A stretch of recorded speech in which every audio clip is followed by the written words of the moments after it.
Arjun son of Vyjayanthi.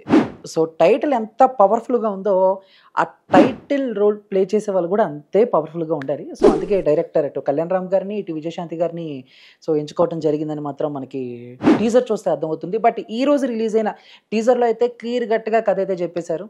ఒక powerful police officer తల్లికి తన కొడుకుని ఎప్పటికైనా సరే గొప్ప పోలీస్ ఆఫీసర్గా చూడాలని అని అనుకుంటుంది. మరి కొడుకేమో వేరే తప్పుదావలో నడవటం ఇవన్నీ కూడా మనకి క్లియర్ గట్టిగా అర్థం అవుతుంది. కథ కూడా అదే.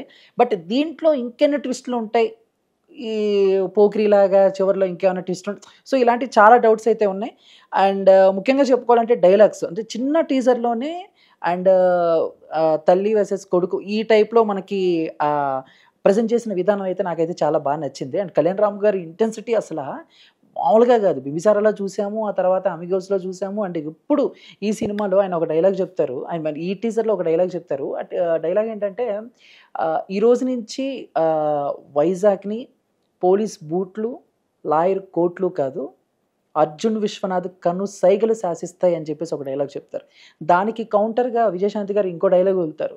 నేను డ్యూటీలో ఉన్నా లేకపోయినా సో నా బంధువైనా నా శత్రువైనా నా ముందు అన్యాయం జరిగితే మాత్రం ఎవరిని విడిచిపెట్టేది లేదు అని చెప్పేసి సో ఇక్కడ మనకి క్లియర్ కట్గా అర్థమవుతుంది. ఇక్కడ విజయశాంతి గారు వర్సెస్ కళ్యాణ్ రామ్ గారు ఆ ఎపిసోడ్ అవి అన్నీ బాగా పేలుతాయి అని చెప్పేసి. అండ్ ఇంకొంచెం ఇంట్రెస్టింగ్ అనిపించింది నాకైతే మ్యూజిక్. అజనీష్ లోకనాథ్ అని చెప్పేసి ఈ సినిమాకి మ్యూజిక్ అందించారు. సో బేసిక్గా ఇలాంటి mass masala and full commercial సినిమాలకైతే మన తెలుగులో అటు దేవిశ్రీ ప్రసాద్ గారు లేకపోతే తమన్ గారు వస్తారు. బట్ ఇక్కడ కళ్యాణ్ రామ్ గారు కొంచెం డిఫరెంట్గా అజనీష్ లోకనాథ్ని తీసుకురావడానికి కారణం కూడా ఉంది. ఎందుకంటే ఆయన చేసిన సినిమాలు అలాంటి కన్నడలో is one of the best music director. And Kantara కానీ కిర్రాక్ పార్టీ కానీ ఆయన చేశారు. అండ్ బగీరా రీసెంట్గా బగీరా కూడా బీజిఎం మన అందరికీ తెలుసు ఎంత పాపులర్ అయిందో. అంతేకాకుండా ఇప్పుడు సాయిధరం తేజ్ గారి సినిమాకి కూడా ఆయన వర్క్ చేస్తున్నారు. మరి అలాంటి ఆయన్ని తీసుకొచ్చారు అండ్ సక్సెస్ అయ్యారు కళ్యాణ్ రామ్ గారు అక్కడ. ఎందుకంటే ఆ టీజర్లో బీజిఎం చూస్తేనే ఒక లెవెల్లో అయితే అనిపించింది. అండ్ ఫైనల్గా సినిమా ఎలా ఉండబోతుంది అనేది మాత్రం వెయిట్ చేయాలి. సో చూద్దాం మరి మీకు ఎలా అనిపించింది. And Arjun son of Vyjayanthi. But లాస్ట్లో ఒక ముక్క చెప్పాలంటే విజయశాంతి గారి గురించి చెప్పాలి. సరిలేరు నీకెవరు తర్వాత ఆవిడ రీఎంట్రీ బిజీ అయిపోతారు, ఫటాఫట్ సినిమాలు చేస్తారు అనుకున్నాను. కానీ బట్ చాలా సెలెక్టివ్గా ఆవిడ సినిమాలు చేయటం. ఎందుకంటే ఆ సినిమా తర్వాత మళ్ళీ ఈ అర్జున్ సన్ ఆఫ్ వైజయంతి సినిమానే చేయటం.